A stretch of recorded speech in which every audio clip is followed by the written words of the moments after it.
welcome back to another episode of Down to Drive. I'm your host Daniel, and today we have got Adam, who I haven't seen in years. It's been a hot minute. Way too long. But I think last and first time we actually met, you had the GI Yaris. Yep. And now you have the GI Yaris, but you've got something in addition, which is this beautiful thing. Yeah. In fact, the GI Yaris was supposed to be a stopgap. So I placed the deposit for this thinking I would get it within a certain amount of time. I think at the point it was like 6 months or 10 months or a year. Yeah. And then went, well, you know, what do I get in the meantime? Got the GI Yaris with the intention of selling it. And then this took an extra 12 months or more from what they originally said. It was a long wait. I feel that pain. Yeah. And in the end, the funniest thing is when it arrived, I had just done my like 8th track day in the Yaris, and I was just looking at it and I was like, I don't want to get rid of it. Yeah. I don't want to get rid of it. You made memories. That's the problem, right? Exactly right. And I also thought, like when we met, like long road trips, sort of, I don't want to use the word sketchy, but like sketchy drives. Yeah. I was like, I just don't know if I can justify it in this. Like, you know, not even as a dollar question, because obviously there is a big price difference, whatever, but like as a ease of replacing, I don't want to be waiting for, you know, God forbid I hit a kangaroo. I don't want to be waiting 10 months just for like a part, you know, or a, you know, I just didn't want Honestly, that's a good point, because that's one thing I think a lot of people don't realize in general when you buy, like, let's say a new car, be it one of the first few orders, is that when anything goes wrong, it's going to be a month-long wait just to actually get it done.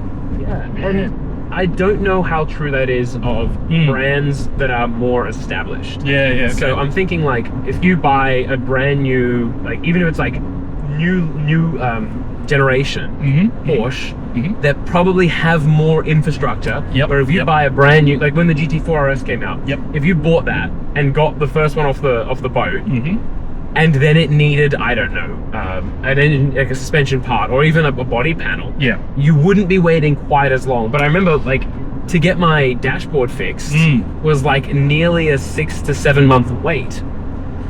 And they had to, and it went the whole way up to the head of Lotus in the UK's desk. He had to approve. They spent God knows how many thousands air freighting this dash to me because, and they were waiting to get one off the manufacturing line because they just didn't have space. Yeah, because they were still building cars. Exactly. Yeah, fair enough.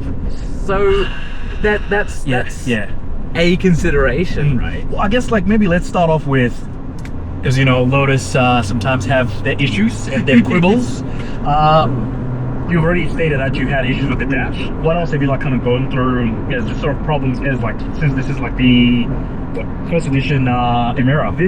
This was actually, I think, the 15th or 20th, like in that range, car in Australia. Yep. So we're pretty early on the production line. All of the problems I've had with the car have really followed that sort of precedent, right? Like, they've all been an interior part, bar one issue. They've all been an interior part that just wasn't really up to spec. Or didn't really live the life it should. So my dash, the sun visor on the passenger side completely exploded, and like the mirror cracked and everything. It was a little weird. A few other little bits and bobs inside. The major problem actually that a lot of the early Emiras had, which again is one of those, like, how I don't really understand how there's a problem. Someone just dropped the ball, maybe. Is, this is my understanding, so don't quote me on it, but my understanding was that the carbon composite that they made the door from, like the outside layer, the resin in it didn't finish setting before they painted it. So hence why you probably would have done, like, some sort of paint imperfections. It was really bad. It was bubbly. Fair enough. The whole way up both doors was like as if there was like water droplets on top, but it was under the paint, and it was like dozens and dozens of these. And that took almost 10 months to get replacement doors, which then had to get paint matched. I had to redo all the PPF on them. So that was a real hassle. But I've heard that some of the really early ones in the UK not only had that on the doors, had them on the quarter panels, the back. Upside is, apparently, all the ones made from like 2023 mid-year onwards, No problems. Oh, there you go. So they learn how to wait. Bit of consumer advice, right? That's right. But basically, yeah, the very first ones had these problems. Most of them, I imagine, would be fixed by now. But yeah, so like little quality stuff.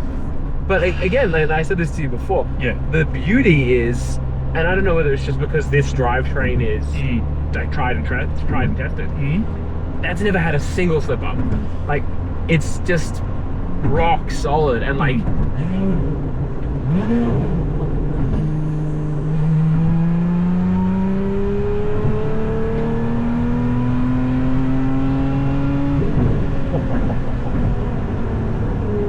That supercharger sounds so good, Right? But you know what? You know, going back to the point of chassis, this holds as well as those Exige. Like I've been in Exige before, and this feels just planted, and it should. It's a Lotus. You'd hope so. You'd hope so. Yeah, because I think obviously when they were developing this, we did have the whole mindset of they were going more for that GT line of car. Yeah, absolutely. But they still kept their Lotus DNA when they developed this, I reckon. It's like it's still. You can still feel like, you know, I'm in a Lotus. I still have that connection to the road in itself, which is really awesome.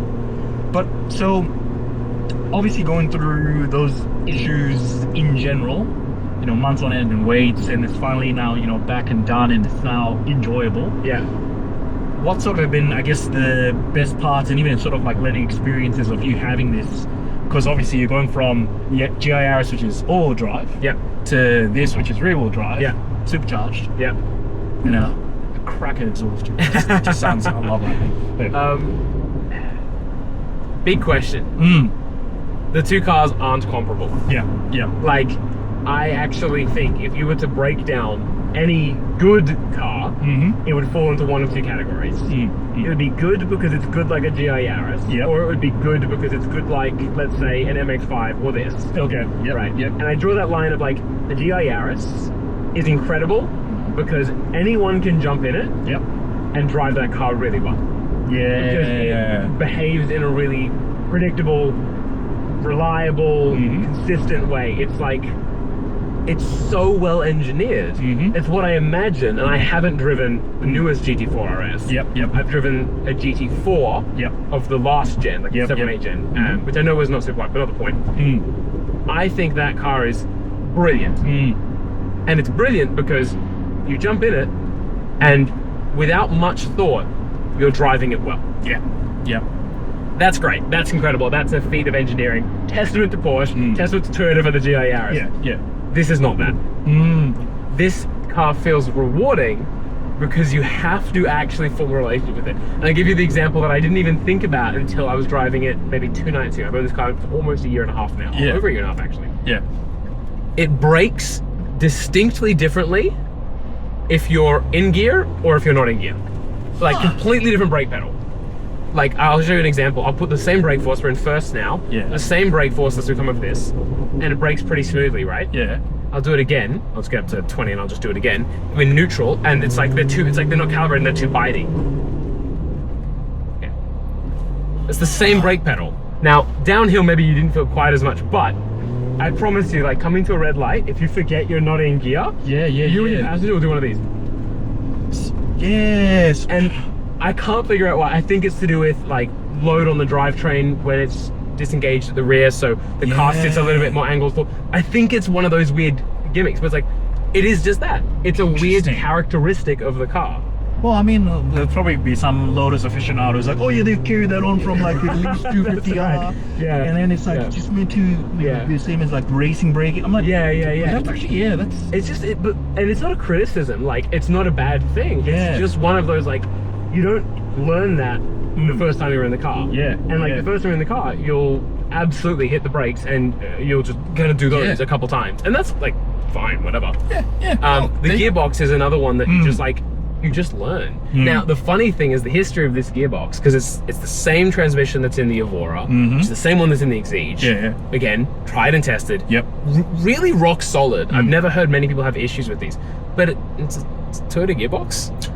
And the funniest part is, so Lotus the factory, like credit where it's due, they got it, and they put in their own thing. They don't for second gear. Second gear is a Toyota truck gear. It's like, there because we go. Toyota didn't have gearboxes that could take the torque this makes because they just didn't. So they were like, well, we want second gear to be, so they only had truck gearboxes to pull from. So they used a truck gearbox, and Lotus left the second gear like truck synchros, truck inner workings. So second gear is a truck gear, which is really funny because it's not a problem, but it's like going in and out of it doesn't want to be rushed. Second gear is temperamental. And so, like, again, just another quirk. That's so interesting. I think it's, and probably it's like the only gearbox in the world that has that anyway. Yeah, but right. it makes me wonder whether or not if, like, from a engineering perspective, having that second gear is a slightly stronger gear which can handle a lot more torque. That means obviously first gets you off the line. Second, that's when you're really pulling.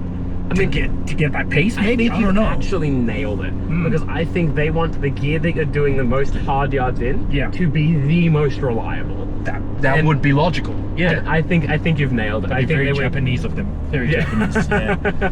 Yeah. Because I'm trying to think of like the logic behind why you'd have such a rigid second gear. But this makes sense. That makes sense. All right, so before you bought this, before you put a deposit down, options wise, what did you look at versus, I guess, like, you obviously within this price range, because what was it, 200-ish grand when it first came through, give or take? After taxes and all of it, it was 216. 216, 210. fair enough. Yeah. Which again, like you said before, is like the Australian tax, bit of a rort there. Gotta love the luxury car tax. Yep.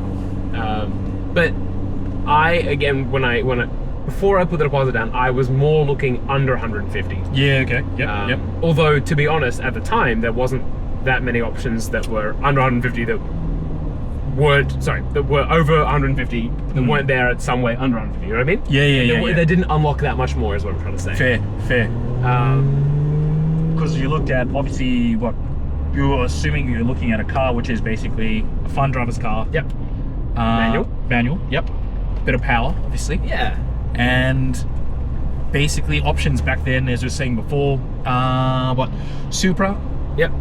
But that was in limited numbers. Yes. Yeah. And that meant pricing super expensive. Ridiculous. Yeah. Which made no sense, but Australia again. I'm trying to think of what else is there. M2 Comp, I guess. M2, that would have been what, second hand technically you'd have to go. Yeah. Actually, brand new at the time. I wasn't looking brand new, but brand new at the time, even then, would have been probably around the 150 mark. Yep, because you would have been like M2 CSE. Exactly. The CS, I think, had just come out. It just come out. Okay. Yeah, I think that was roughly the time. I'm trying to think of what other fun sports car. Caymans. Caymans. Yep. And that was a really strong competitor, actually. Like it ticks the extra box that there's other ones of being mid-engine. Yep. Tick off the Porsche, I guess flip. Yeah. And also just like a really well-loved, well-received car that has been in the market for so long and has such a good standing. Yeah. Whereas this is sort of, and at the time was sort of Lotus's first step away from like, you want air conditioning? Why do you want air conditioning? It's a track car. Like, this is the first step away from that. Yeah. It's like air conditioning, roll down the window. Yeah. We've already given you windows. What are you complaining about? Yeah, because I guess it's like, and I went through the same phase of, I wanted a fun sports car, which is going to be, I guess for me, it was my first serious car, if that makes sense. Yeah, it makes perfect sense. And again, cross-shopping, Supra definitely was on the list.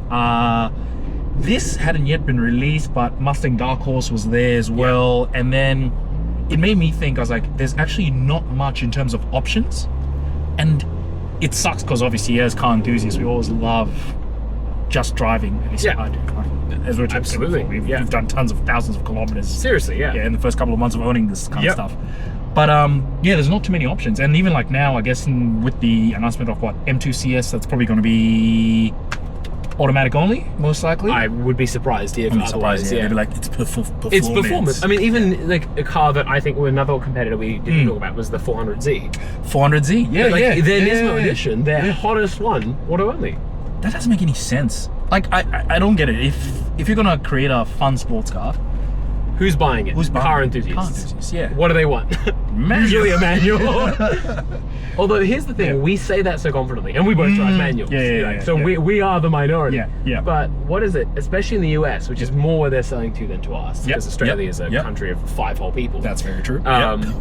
What's the new cars? Sorry, manual new car sales are what, like 3% or something? It's some That's infinitely true. small number. Yeah, And for yeah. them, the engineering behind it, it's just not worth it. Well, I mean, it's going to be down to How much profit can I make from a product? If automatic What's the can be driven by everyone, Exactly. I got more customers. Yeah. Manual on the other hand, you got 5 people in total who actually want to buy one, and that's pretty much it. Yeah. Well, it's you and I. But actually, that's a very good point, and unfortunately, it's meant that the manual sports car is non-existent. No, that's right. It's died out. yeah. Which is really sad. And it's funny because I'm sure once you leave, I mean, I definitely know I did. Yeah. When you're young and you getting your first car, you know, I've been around friends buying their first cars now for a little while. Yeah. And everyone who drives a manual says, buy a manual. Oh, yeah. And everyone who doesn't drive a manual has the same thing. Oh, but I drive in traffic. Well, And then my personal favorite person is the middle person. This is like one of my best mates. Yeah. He didn't learn in a manual. Yep. He was into cars, but he just didn't. He then finally learned to drive a manual now after driving for 7 years or whatever. Yeah. And he's going, I wish I'd done this sooner. I wish this, and now every one of our friends that's buying a first car, he's like, use this as an opportunity. You'll learn it. Buy a manual. Yeah, because automatic you can have it at any point in time. Literally. Manual. I think as time, I don't know. This is me assuming, but as time goes, you kind of get over it in stop-start traffic. I've heard that. I am yet to feel it.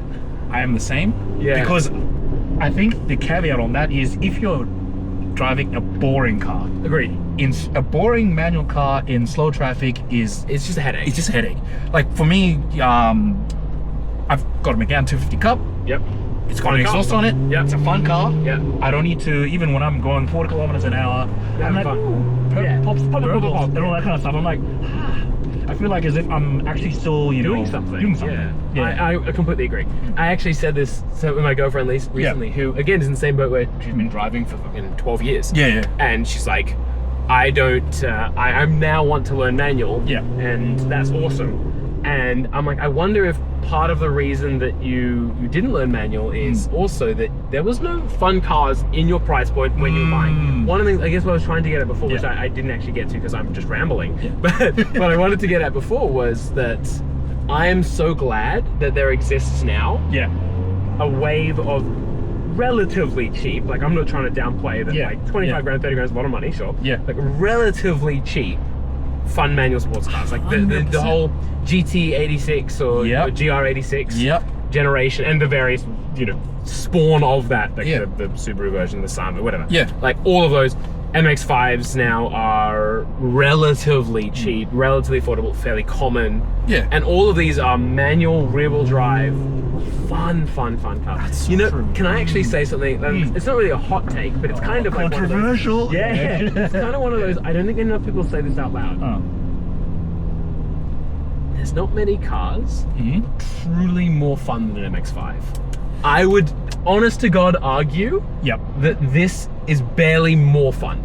So, I will wholeheartedly agree with that sentiment, mainly because I had...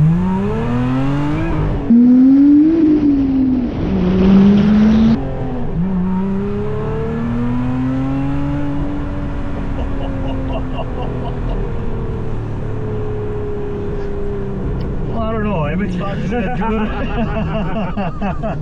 good. No, so I will wholeheartedly agree, mainly because I had an opportunity to drive an MX-5, and that was like the first gen MX-5.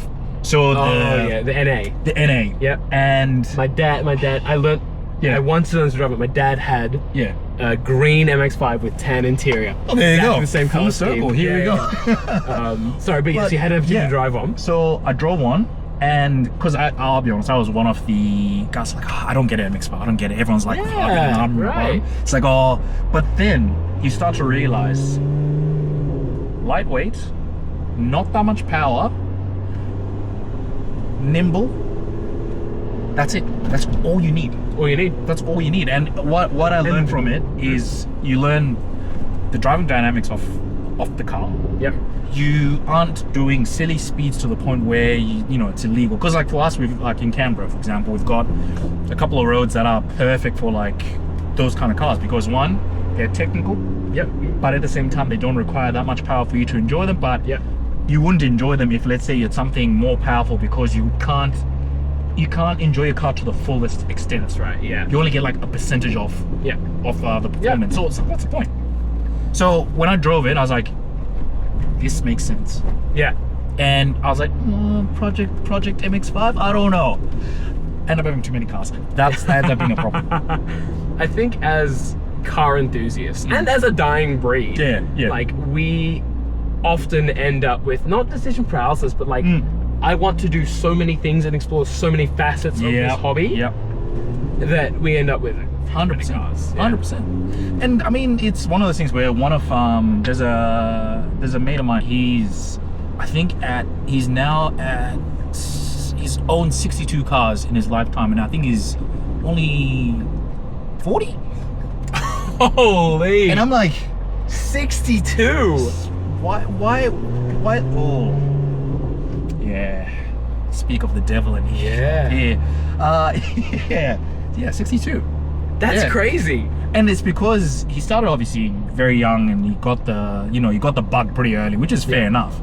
But I'm just like, how do you decide where you start from, obviously, and then where you just keep on going? It's like, honestly, opportunity came, I could own it for a couple of months, enjoy it for what it is. Another opportunity comes, rinse and repeat. Like, fair, but I'm like, months. Yeah. With some cars. You know, I'll be entirely honest, because that's incredible, and I think the opportunity to own and drive that many cars is incredible. Don't get me wrong. I don't know how well you can get to know a car in a couple months. That's the thing. It's like I've owned my Renault for a year and nearly 2 years now. Yeah. And there's still stuff I'm finding out about it. Yeah. I'll be honest, I haven't even bothered going in through to the infotainment system, because I'm like, look, radio works, I can listen to music. And it's French, so there's like a 40% chance that it even works anyway. Well, that's the thing. It's like some days like, connection problem. I'm like, retry. No, I'm not retrying. I'm like, cool. And then it switches off. He's on strike today. That's how it works. It's just how it works. Yeah. But it makes me wonder, like, for example, like with this, you having owned this for what, over a year now? Well, yeah, almost 2. Almost 2 years. Yeah. And in terms of like that journey of finding out like small things that you don't really see in the brochure, the manual, you're right, you need more than the couple of months just to understand the car. Yeah, gel absolutely. with the car. To gel with it, to form that relationship, especially because we talked before about like the sensation of forming a relationship is what makes this car rewarding. 100%. In my opinion, it's that like, I think anyone could drive it. It's not difficult to drive. But if I was to put another driver in, even a really good driver, it would take them a while to learn the things that I have learned, because they would have to build their own relationship with the car. 100%. Sure. Yeah. And I think that a couple months is just... It's just not enough. It's not enough to really get to know a car. And like, that's no criticism. Yeah. I guess like, depending on the car, if it's like a fun sports car, 100% I'd say, look, True. But if it's like a runabout, simple daily. If it's an i30, you're not really going to be sitting there going, God, I can't wait to really get intimate with this with this car, and that CVT, it's doing wonders for me. I'm not saying that we shit on i30s. I love an i30N. I intentionally this guy hates i30N. He was talking shit before the whole fucking morning. I'm gonna get mobbed at my next track day. But it's daily stuff. Fair enough. I reckon you can just kind of live without it. We'll live without having to own it for too long. Yes. But the fun sports car, the things that actually make you enjoy driving, that's what's worth it. I agree. And that's what it's all about. I mean, ultimately, and actually, I was talking with the same friend. We spoke earlier about the new M2 CS. Yes. And the opinion that I have come to is, on paper, and for almost the exact same money, it is better in every measurable way. Yeah. More power. I mean, it's got an 8-speed DCT, so it's going to be faster in every metric. It is lighter, probably. Yeah, cough, cough. I actually don't know. Yeah, look, I mean, the German leather weighs a little bit more. You know, that's what I've seen. That's right. Yeah. The English leather. They use diet cows. They use diet cows. Yeah, those were like on a diet the whole time from the time they were born up until the time they were made. Yeah, right. yeah. But where was I fucking going with this? This is, I feel like this has been the theme of this whole morning. Quite seriously, yeah. M2CS, price comparison wise, measurable difference, this and that. This basically would have been what, similar price point technically now. Yep. But from a entertainment perspective, from a car that you actually will enjoy just owning in general. Yeah. I Would mean, you prefer your mate was he basically saying that you prefer this over the M2? Yeah. I mean, Does this feel more special? Well, that was the kind of conclusion we came to in that conversation, which is that the M2 is wonderful. Yeah. But he actually had a really lovely poem where he's like, special isn't numbers. Mhm. Special isn't a horsepower figure or a lap time. Yeah. Special is a feeling. Yeah. And I think that it's a really wishy-washy way to put it, but it's also, I think, absolutely correct.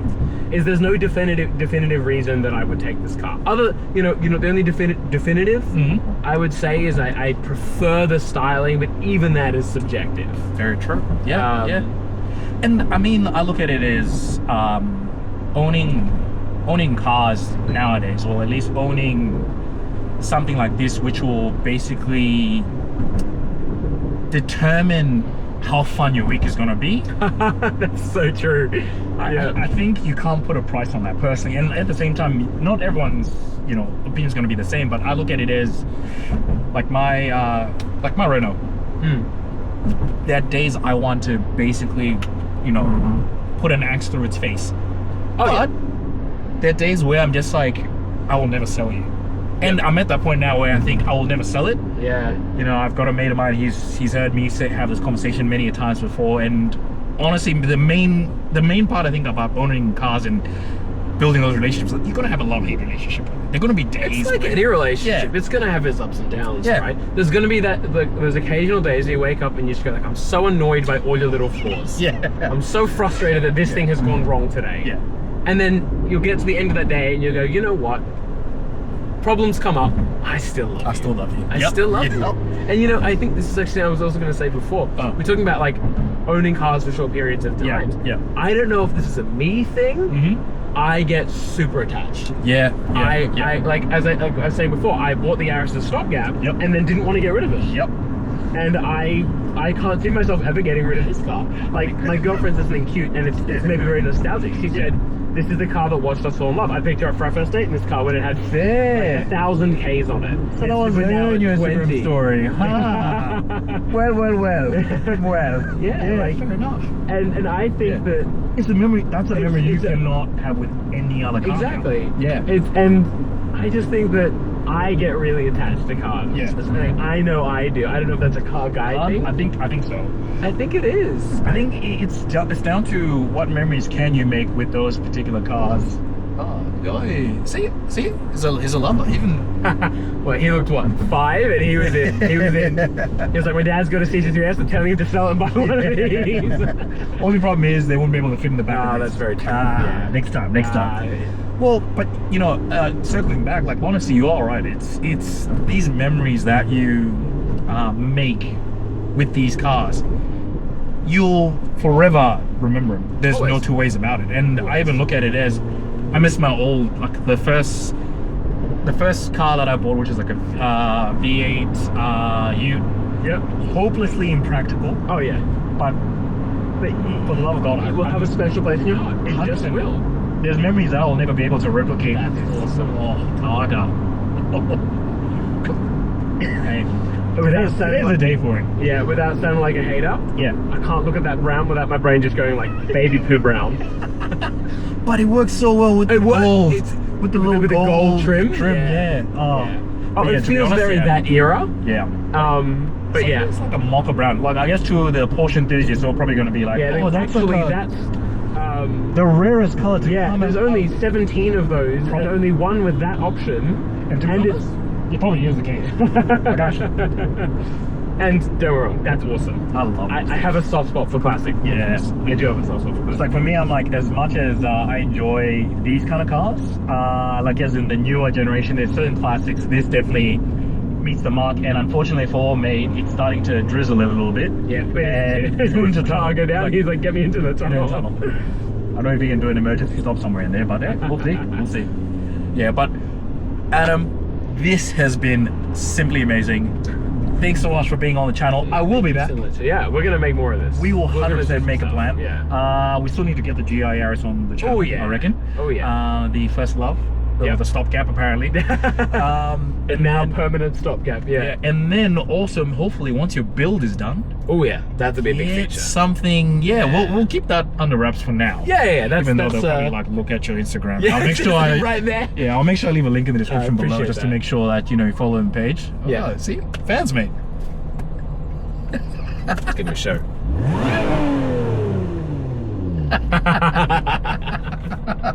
And that is how we're going to end this video.